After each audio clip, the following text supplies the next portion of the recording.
नमस्कार। चलिए आज भारतीय संविधान के बनने की कहानी में एक ऐसे चैप्टर को खोलते हैं जिसके बारे में न ज्यादा लिखा गया न ज्यादा बात हुई। ये कहानी है उन लोगों की, उन शिल्पकारों की जिनका काम अक्सर इतिहास के पन्नों में कहीं खोसा जाता है। जरा एक पल के लिए सोचिए, साल है 1946। भारत के सामने एक पहाड़ जैसी चुनौती है। सदियों की गुलामी से निकलकर एक इतना बड़ा, इतना विविध देश अपने लिए एक संविधान लिखने जा रहा है, एक रूल बुक। सवाल यह है कि इतने बड़े काम की शुरुआत आखिर होती कहाँ से है? अच्छा, जब भी संविधान बनाने की बात आती है तो हम सबके जहन में एक ही नाम आता है, संविधान सभा या कॉन्स्टिट्यूएंट असेंबली। और ये बिल्कुल सही भी है। आखिरकार हमारे संविधान को अंतिम रूप तो वहीं दिया गया था। लेकिन क्या हो अगर मैं कहूं कि असली कहानी संविधान सभा की पहली बैठक से भी कई महीने पहले शुरू हो चुकी थी। पर्दे के पीछे एक ऐसी तैयारी चल रही थी जिसने पूरे रास्ते का नक्शा ही बना दिया था। तो यहीं पर एंट्री होती है इस कहानी के गुमनाम हीरो की, कांग्रेस एक्सपर्ट्स कमेटी। 8 जुलाई 1946 को कांग्रेस पार्टी ने इस कमेटी को बनाया और इसका काम, अगर आसान भाषा में कहें, तो संविधान सभा के लिए सारा होमवर्क पहले से करके रखना था, ताकि जब वो मिले तो उनके पास शुरू करने के लिए एक सॉलिड प्लान हो। और इस टीम में कोई छोटे मोटे नाम नहीं थे। ये उस दौर के कुछ सबसे ब्रिलियंट माइंड्स थे। जवाहरलाल नेहरू इसके चेयरमैन थे और उनके साथ थे एम असफ अली, के एम मुंशी, एन गोपालास्वामी अयंगर जैसे कई दिग्गज। बाद में कृष्ण कृपलानी को भी इसमें जोड़ा गया था। और सबसे कमाल की बात क्या है जानते हैं? इन लोगों ने ये सारा काम बहुत तेजी से किया। सिर्फ 2 बार मिले ये लोग, एक बार जुलाई में नई दिल्ली में और दूसरी बार अगस्त में बॉम्बे में। और बस इन्हीं कुछ दिनों की बैठकों में आने वाले संविधान का पूरा ढांचा खड़ा कर दिया गया था। तो इनका काम क्या था? देखिए, 3 बड़े काम थे।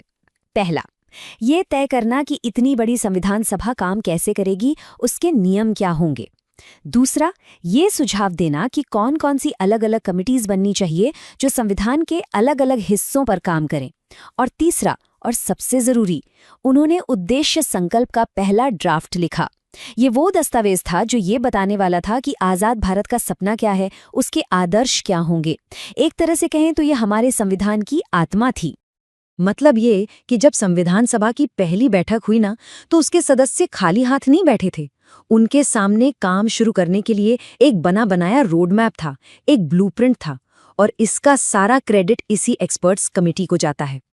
ठीक है, ये सब सुनने में तो बहुत अच्छा लग रहा है, पर सवाल ये उठता है कि क्या इस कमेटी के काम का सच में कोई असर हुआ या ये सिर्फ कागजों पर ही रह गया? क्या उनके बनाए प्लान को वाकई किसी ने माना? चलिए देखते हैं एक्सपर्ट्स क्या कहते हैं। ग्रैनविले ऑस्टिन, जिन्हें भारतीय संविधान पर दुनिया के सबसे बड़े एक्सपर्ट्स में से एक माना जाता है, वो एक बहुत बड़ी बात कहते हैं। वो लिखते हैं कि असल में ये कांग्रेस एक्सपर्ट्स कमेटी ही थी जिसने भारत को उसके आज के संविधान के रास्ते पर डाला।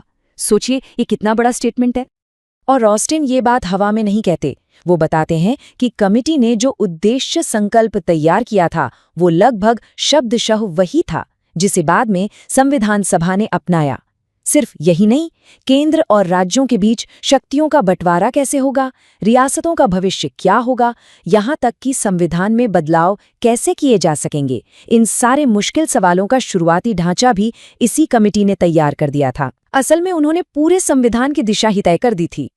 तो इस पूरी कहानी का निचोड़ क्या है? निचोड़ ये है कि हमारे लोकतंत्र की जो इतनी विशाल इमारत आज खड़ी है, उसकी नींव पर्दे के पीछे काम कर रहे कुछ लोगों के एक छोटे से ग्रुप ने रखी थी। हाँ, संविधान सभा ने उस नींव पर एक शानदार इमारत बनाई, लेकिन वो नींव ना होती तो ये काम बहुत बहुत ज्यादा मुश्किल होता। और ये कहानी ना एक सवाल भी छोड़ जाती है, इतिहास में ऐसे और कितने गुमनाम शिल्पकार रहे होंगे? वो लोग, वो कमेटियां जिनके काम ने हमारी आज की दुनिया को बनाया, लेकिन उन्हें वो पहचान कभी नहीं मिली जिसके वो हकदार थे। सोचिएगा जरूर इस बारे में।